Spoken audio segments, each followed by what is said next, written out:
All right, we are back with this dough. This has sat for more than 5 or 10 minutes actually. It sat for about 20. So this is a 250 gram piece, and we're going to use this to make what we call Kanelstang in Danish, but I call it a cinnamon braid in English, even though it's not a braid, but it just looks like one. So something that's really important to note is that because this is shaped, it was shaped like a sausage.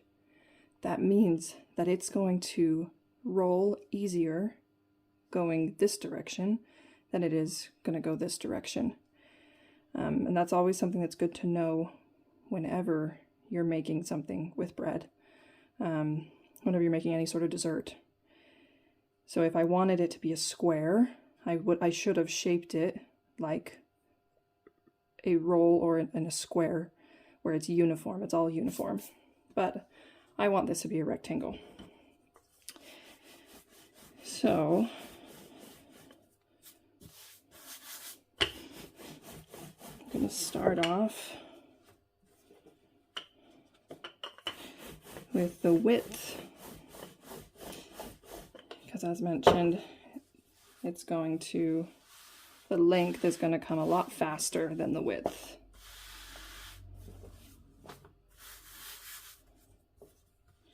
You can kind of, as you're going, pull at the edges to make it a little bit more square, make the edges a little bit nicer.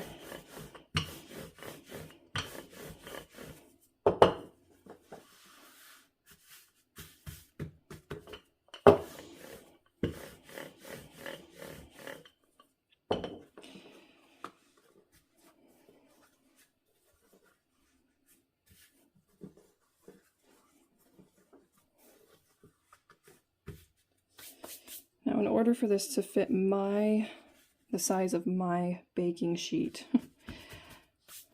this is about the size that I want it, lengthwise. Widthwise, I think we could make it a little bit wider.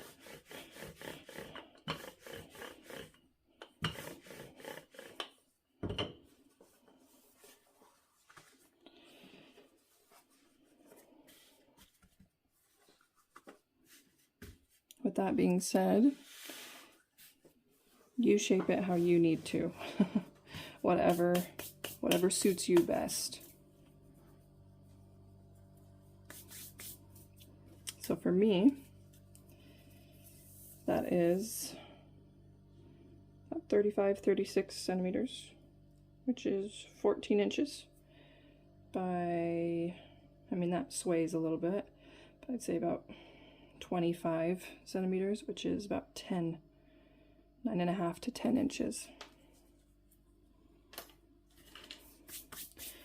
So from here, we're going to, let me look really quick on this side. I'm going to take a brush and I'm going to brush this off. And the reason why I'm doing that is so that it doesn't stick very much. So that it doesn't slide very much and it sticks more to the countertop.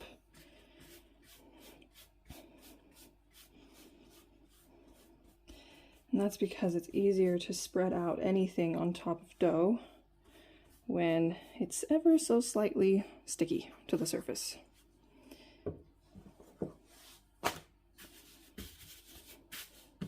This side doesn't matter very much, but the other side does. Okay, so I'm gonna take about 75 grams, a quarter of the total amount that we had to start with, of this marzipan spread, or borgmestermesse.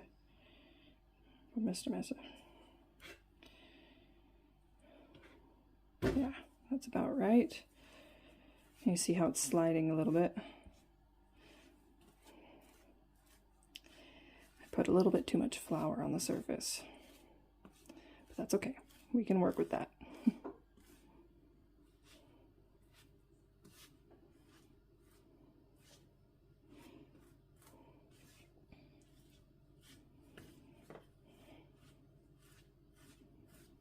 Now the reason why I have it going this direction is because this is what it's going to end, the direction it's going to end at. However, it really doesn't matter that much.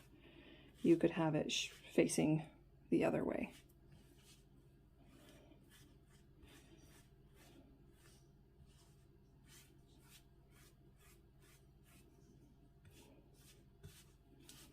You want to get it about as even as you can. It's a little bit harder to do when it's sliding around. But we'll call that good.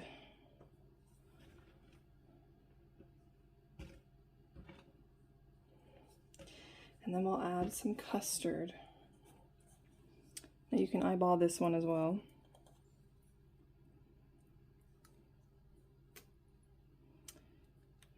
But that's about 1/4 of our total amount of custard.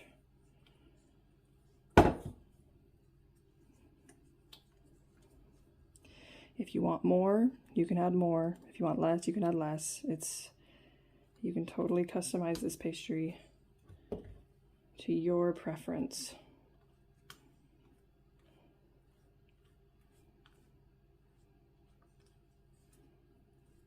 That is all up to you.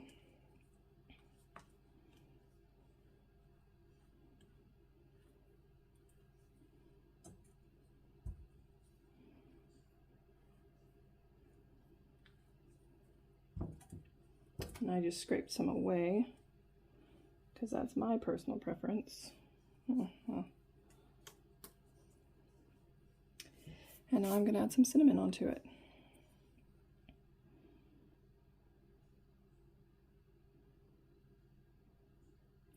And this is also based on taste. If you really like cinnamon, add a lot of cinnamon. If you really don't like cinnamon, maybe you don't even add any at all. And you just have some vanilla flavor instead, which this is vanilla flavored, so.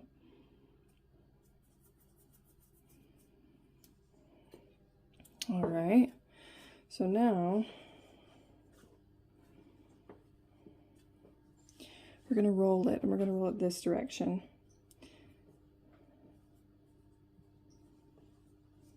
So it's like a log. Okay. Now from here we're going to grab some scissors. It's hard to see in the screen very well. We're going to come at a 45-degree angle. And we're going to cut, let me get it to the point where you can see it. We're going to cut it at about a 45-degree angle and not go all the way through. And then you flip it over like that. So cut and peel it over. So it's like a bunch of small cinnamon rolls, but it's in like a row.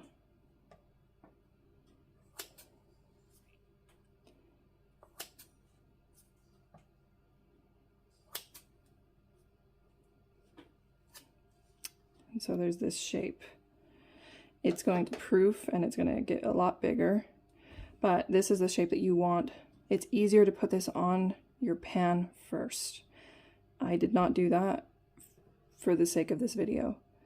And also because I have some, my pan is currently being occupied. But this is what you want it to look like, just about on your pan. Then you'll let it proof for about 30 minutes, and then you'll bake it at 200 degrees Celsius or 400 degrees Fahrenheit.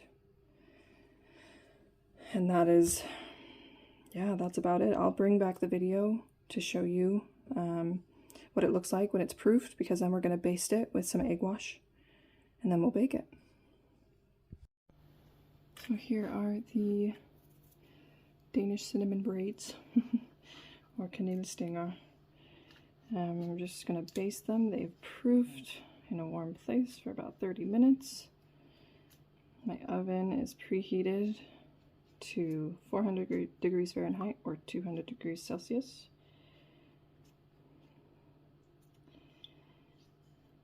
And they will bake for about 15-16 minutes.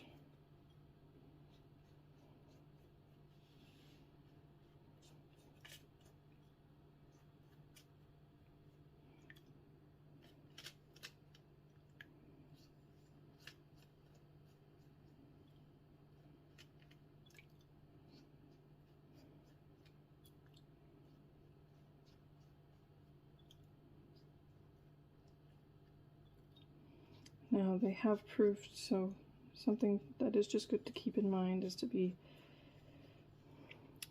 relatively careful. You don't want to be poking them or pressing really hard with your brush, because then they will deflate.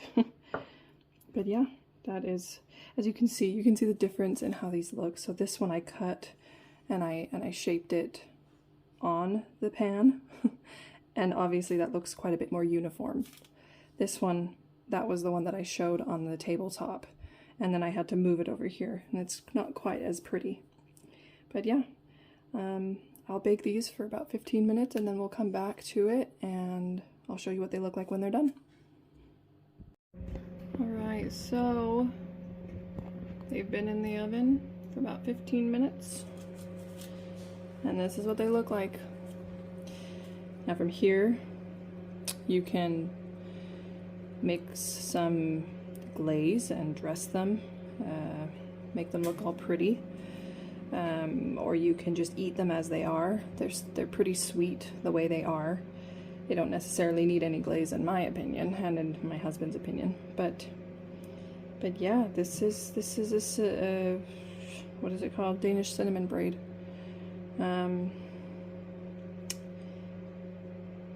Yeah, it's pretty simple and pretty traditional. You'll see these in a lot of Danish bakeries, and they might look ever so slightly different, but this is pretty traditional. So anyway, if you have any questions, please by all means send me an email or comment down below. I'll have a link in the details to the recipe, and yeah, I hope you enjoy.